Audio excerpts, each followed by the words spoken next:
Vous êtes bien sûr la télévision du Burkina. Merci de nous rejoindre pour l'actualité de cette mi-journée dont voici les sommaires. Fin de mission de la deuxième équipe médicale chinoise au Burkina.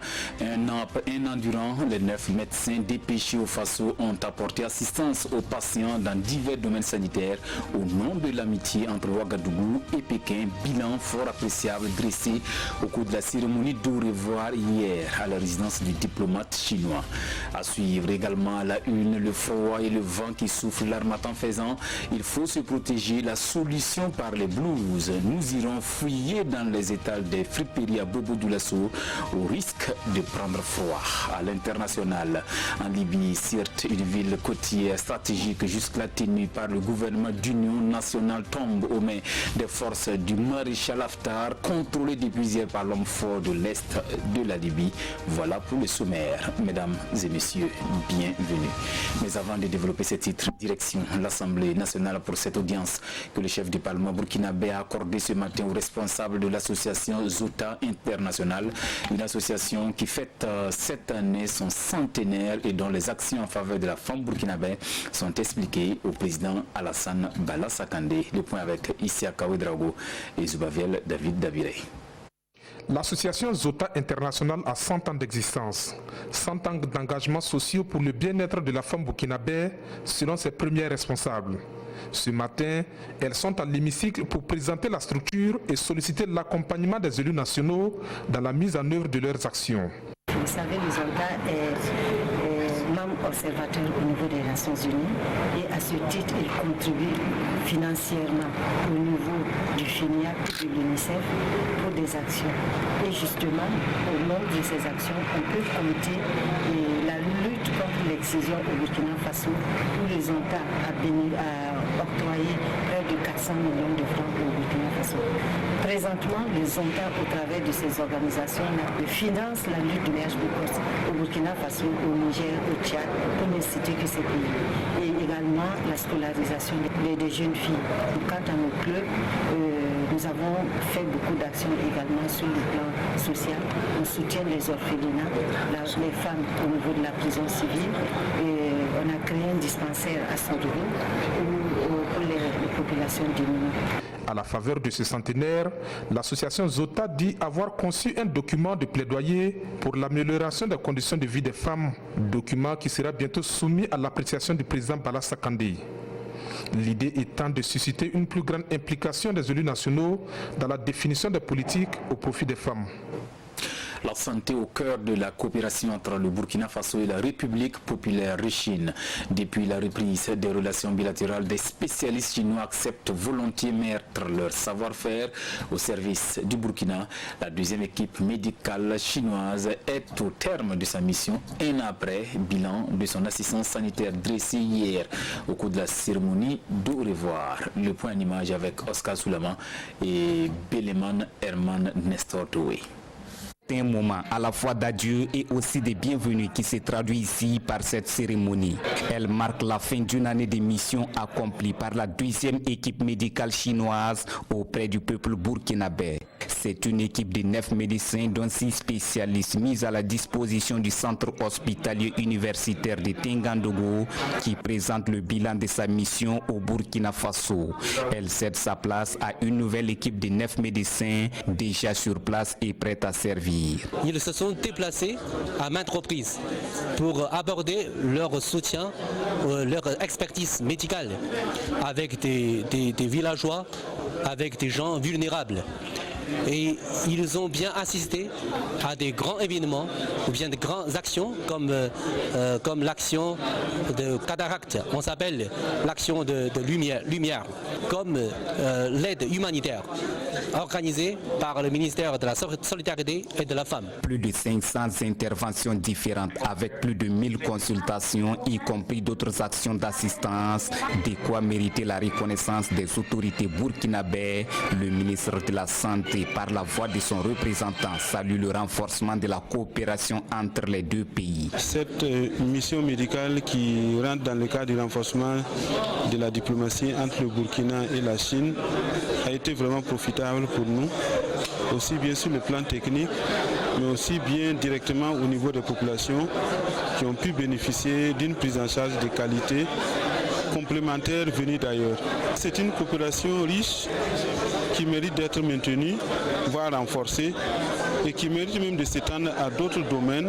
La deuxième équipe médicale chinoise repart avec des attestations de reconnaissance. Quant à sa relève, elle s'engage à servir dans la discipline et le respect des populations burkinabè. C'est en mai 2018 que les relations diplomatiques entre la République populaire de Chine et le Burkina Faso ont repris après 24 années de rupture. Je le disais en début du journal, le froid qui vous glace ces temps-ci au petit matin, ce qui fait l'affaire des vendeurs de blouses, car des vêtements lourds, on en a besoin pour rester au chaud. Constat à Bobo Dioulasso dans ce reportage signé Karim Ilboudo et Karim Sissé. Difficile de rencontrer des gens en circulation ici à Bobo Dioulasso sans un minimum de protection. Blousons, pullovers et autres cache-nez sont les habillements les mieux partagés depuis l'installation du froid. Et sur les différents marchés, c'est une panoplie d'articles contre le froid qui est proposée aux clients. Des articles pour enfants ou pour personnes adultes, on en trouve un peu partout. Et les prix varient en fonction de la qualité des articles. On vend laine, pullover, blouse, les sky. Bon, on a plusieurs 5 qualités ou 6 qualités comme ça pour contre le froid. Même les manteaux en cuir, les manteaux en tissu, un peu du tout. Voilà, même les jeans lourds bien doublés là, on fait ça pour le froid aussi. Les cuirs comme ça là, ça c'est de 15 000 en descendant, mais les blousons c'est de 6 000 et les manteaux sont là à 11 000. Les bons blousons, ça commence de 5 000, 6 000, 7 000. Bon, il y a des blousons légers aussi qu'on peut donner à 4 000. Voilà, il y a des blousons que nous-mêmes on achète plus de 5 000. Voilà, pour revenir ajouter au moins 500 ou 1000 francs pour revendre. Voilà, donc ces blousons-là, c'est les blousons de qualité. C'est ça qu'on appelle les premiers choix. D'autres disent les blousons champions. Voilà, champions là, c'est pas marque, c'est des bons blousons dans les balles là. Il y a des qualités qu'on appelle les premiers choix. Asiaka Traoré est un habitant de la cité de Sia. Ce matin, il s'est rendu au marché pour acheter des vêtements chauds pour sa fille. Franchement dit, pour les enfants là, c'est pas facile, c'est cher par rapport aux autres là. Comparativement à ceux des grands là, donc il y a une grande différence. Voilà, pour les enfants, bon moi j'ai eu pour ma fille, c'est 3500 au complet. Un pull peut valoir à 2000 francs. Minimum c'est 1500. Si Bassiaka Traoré est là pour acheter des vêtements pour son enfant, Zakaria Sanou, lui, est venu pour l'entretien de son blouson Sky. À chaque moment je viens pour les entretiens. Dès que c'est sale, je viens lui donner l'entretien et puis il cire. Et puis je réponds. Et quand il entretient, ça devient propre et bien joli encore. Comme si vous venez de le payer nouvellement. Je suis le maître de cuir. Je sais comment il faut entretenir. Donc quand ils ont besoin, ça dit, par exemple, que s'il a porté, bon, il y a la poussière, puis c'est pas sale comme, mais ils trouvent que s'ils envoient chez moi mon entretien là, ils peuvent porter jusqu'à l'année prochaine encore. Donc beaucoup même viennent me donner, je cire ça, je nettoie bien pour eux, donc ils sont contents, ils me payent, bon, comme c'est un main d'œuvre aussi. Ancien ou nouveau vêtement, peu importe, tout est bien pour se protéger du froid qui sévit. Et la protection contre le froid permet d'éviter certaines maladies respiratoires.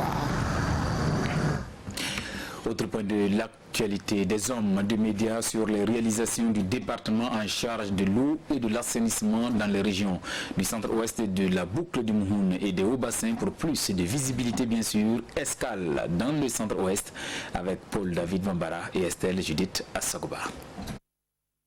Première étape de la tournée, le centre-ouest. Dans cette région, les journalistes ont pu visiter les ouvrages réalisés par le ministère de l'eau et de l'assainissement. À Godé, tout comme à Péiri, les populations bénéficient depuis 2017 d'un AEPS, un système d'adduction d'eau potable simplifié et d'un forage. Des ouvrages réalisés dans le cadre de la mise en œuvre du PNDS. Ce système d'adduction d'eau potable simplifié est composé d'un forage d'une capacité de 50 mètres cubes. Il dessert environ 3500 400 habitants de cette localité. Les élèves de l'école Godé A et leurs encadrés s'en réjouissent. On a une pompe qui est toujours même fonctionnelle, mais malheureusement l'eau de la pompe laisse à désirer parce qu'il y a beaucoup quand ils boivent, ils disent qu'ils ont mal, donc ça fait que comme on a eu ça, je pense que nous vivons ça nous permettait quand même d'avoir l'eau potable et du même coup éviter les maladies liées à l'eau. Et aussi, ça nous permet ici de concrétiser nos leçons, notamment dans les classes de CP. Ça évite en tout cas que nos enfants aillent ailleurs pour chercher l'eau. C'est la proximité. En tout cas, vraiment, ça fait du bien. Ce chef de famille de 12 personnes manifeste également sa joie. Il est l'un des tout premiers du village de Godé à avoir bénéficié d'un branchement privé. Les femmes ne partent plus chercher de l'eau dans nos puits et puis dans les forages. Il y a des boissons qui viennent demander nos services. Même s'ils sont aujourd'hui heureux d'avoir bénéficié de l'eau potable, ils notent cependant le coût élevé de cette denrée. Ça fait 2 ans que nous n'avons eu l'eau et tout le monde sont contents. Mais ce qui ne nous plaît pas, les factures là, c'est cher. Ça vaut 6 000 par mois. C'est ça. Mais nous, on veut que vous veniez ajouter pour que toute la population gagne de l'eau. Le vœu le plus cher de ses habitants est de voir le prix du mètre cube à la baisse et d'étendre les branchements privés à toute la population. C'est le coût élevé de mètre cube au niveau rural. C'est un peu cher, c'est 500 francs. Les populations proposent 300 francs de mètre cube. Effectivement, au niveau rural, les populations trouvent que le coût de l'eau est élevé. C'est vrai que, comme je le disais, il y a un coût plafonné que l'État a donné pour le coût de l'eau en milieu rural. Mais c'est encore cher pour les populations. Et pour régler ce problème-là, il faut qu'on arrive à faire une très bonne péréquation. En tout cas, il y a une étude qui a été faite. C'est une étude tarifaire. On voit vraiment comment arriver à réduire le coût de l'eau. Selon la directrice régionale de l'eau et de l'assainissement, l'objectif zéro corvée d'eau est en phase d'être une réalité dans le centre-ouest. L'objectif zéro corvée d'eau, c'était d'abord arriver à ce que chaque village ait un point d'eau. Parce qu'avant, vous pouvez arriver dans un village où il n'y a aucun point d'eau. Et au niveau du village, ils sont obligés d'aller au niveau des puits. Mais depuis 2017, tous nos villages ont été équipés de fourrage. Donc aujourd'hui, au centre-ouest, on a 0 village sans point d'eau. Donc ça, c'est déjà un résultat positif. Maintenant, aujourd'hui, l'objectif zéro, c'est vraiment, comme on le dit, rapprocher l'eau des populations. Mais ça ne veut pas forcément dire que chaque individu ait un forage, surtout en milieu rural.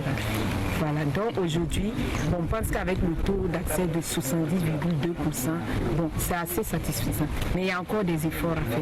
Le plus grand défi à relever est d'équiper tous les gros villages du centre-ouest du réseau d'adduction d'eau potable simplifié. Paix et cohésion sociale, on en parle dans les Hauts-Bassins sur l'initiative de la Fédération des associations pour le développement des activités génératrices de revenus.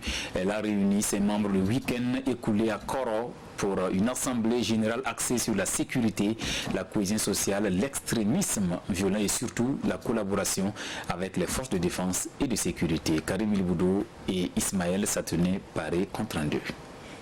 C'est un regroupement de la Fédération des associations pour le développement des activités génératrices de revenus et de la cohésion sociale, ici à Koro, village rattaché à la commune de Bobo-Dioulasso. Il s'agit pour elle d'échanger sur la paix et la cohésion sociale. Et c'est à travers une assemblée générale que la structure passe son message. Sans échange entre les hommes actuellement, c'est ça qui amène beaucoup de problèmes. Donc c'est pour cela que nous avons convié tous nos parents pour qu'on se réunisse, pour qu'on échange nos idées, pour en tout cas aller en avant avec la cohésion sociale. Nous sommes là pour rapprocher aussi les FDS de la population, afin qu'ils puissent mieux travailler. C'est une manière de sensibiliser la population, afin que tout le monde puisse être à mesure d'aider les FDS à mieux sécuriser notre pays. À cette rencontre, les organisateurs saisissent l'occasion pour sensibiliser leurs membres sur le vivre ensemble, la sécurité et l'extrémisme violent. Et pour cela, le concours des humoristes et de la gendarmerie est sollicité. Avant, on pensait que l'extrême c'était les attaques à main. Mais aujourd'hui, le terrorisme est venu émouser toutes ces formes d'infraction-là. et on ne parle que du terrorisme.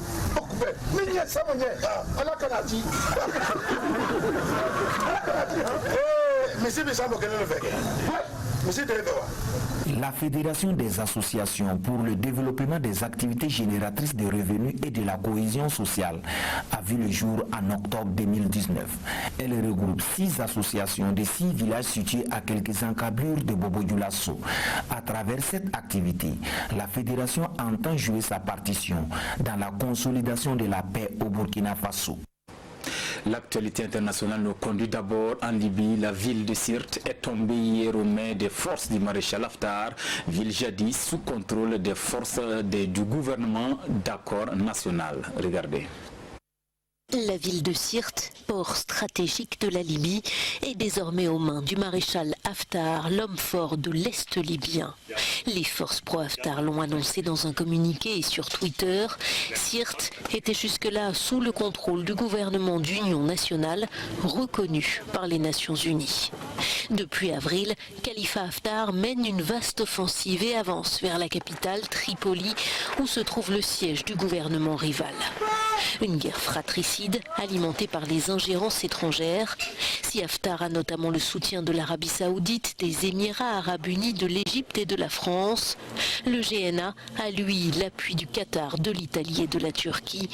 Ankara a même envoyé des troupes sur le sol libyen ce lundi. Divisé, le Conseil de sécurité des Nations Unies ne parvient pas même à s'entendre sur une résolution appelant au cessez-le-feu. Et puis c'est ce 7 janvier que les chrétiens orthodoxes célèbrent Noël. De l'Ukraine à la Serbie en passant par la Croatie, ils ont mené plusieurs rites pour la venue du Christ au monde. Les chrétiens orthodoxes célèbrent Noël en ce jour. En Serbie, à la veille de la fête religieuse, des bougies ont été allumées et comme le veut la tradition, des branches de chêne ont été brûlées, symbolisant l'entrée du Christ dans le monde. En Croatie, honneur au pain de fête. Il se décline dans une gamme allant de pains assez simples aux pains les plus riches chargés de fruits. Certains sont appelés pains d'argent car une pièce de monnaie y est cachée. La trouver vous porte chance. En Ukraine, la veillée de Noël a commencé au crépuscule dans la cathédrale de Kiev. Les fidèles sont venus allumer des bougies et prier pour la paix et la prospérité après 6 ans de conflits meurtriers dans le Donbass entre l'armée régulière et les séparatistes pro-russes. Conflit qui a fait au moins 10 000 morts. Au même moment, hier soir en Russie, des centaines de fidèles orthodoxes assistaient à une messe en la cathédrale du Christ Sauveur de Moscou. Le Premier ministre russe Dmitri Medvedev et son épouse ont assisté à la cérémonie organisée par le patriarche russe Kirill. Le président russe Vladimir Poutine, lui, s'était joint aux célébrations de Noël à Saint-Pétersbourg, en la cathédrale de la Transfiguration. Les chrétiens orthodoxes fêtent Noël le 25 décembre du calendrier julien, ce qui correspond au 7 janvier du calendrier grégorien, entré en vigueur en 1582. Revue de presse avant de refermer cette édition. La nouvelle s'est répandue hier. Isiaka Ouattara dit Ouattao, colonel-major de l'armée ivoirienne, est décédé le 5 janvier dernier à New York des suites de maladie. Une disparition largement commentée par les journaux de la place. Vincent Kendrebego. Ouattao passe l'arme à gauche. C'est un titre du journal Le Pays qui annonce le décès de Isiaka Ouattara, colonel-major de l'armée ivoirienne, décédé le 5 janvier dernier à New York. Il était le plus célèbre des commandants de zone, les Comzones, principaux chefs de la rébellion des forces nouvelles. Charismatique, bling-bling, affublé de surnoms comme Whisky, Sahabelebele ou encore Ouattao, il était devenu l'un des maîtres de Bouaké, capitale de la rébellion ivoirienne de 2002. Mais à qui profite la mort de Ouattao, s'interroge l'observateur Palga. Celui qui vient de disparaître a fait irruption sur la scène politique ivoirienne à la faveur de la rébellion de septembre 2002, rappelle le journal. Et il fait partie de ceux qui ont installé Alassane Ouattara au pouvoir à coups de Kalachnikov et d'armes lourdes. Les deux camps, Ado comme Soro, redoublent de compassion suite au décès d'un frère. Mais puisque les deux alliés d'hier sont désormais à couteau tiré, la mort aura épargné à Tao, le choix cornélien auquel seront confrontés tous les ex comme zone dans cette guerre impitoyable entre Ado et Soro, conclut l'Obs. Fin de show pour Anaconda, titre aujourd'hui au Faso qui lui consacre toute sa une. Sa disparition est une perte pour l'armée ivoirienne, comme en témoigne le président Ouattara, certes, mais il manquera certainement à Soro qui parle de l'effondrement d'un des piliers du 19 septembre 2002. Voilà pour l'essentiel de l'actualité. Mesdames et messieurs, merci de la fidélité au programme de la télévision du Burkina. À bientôt.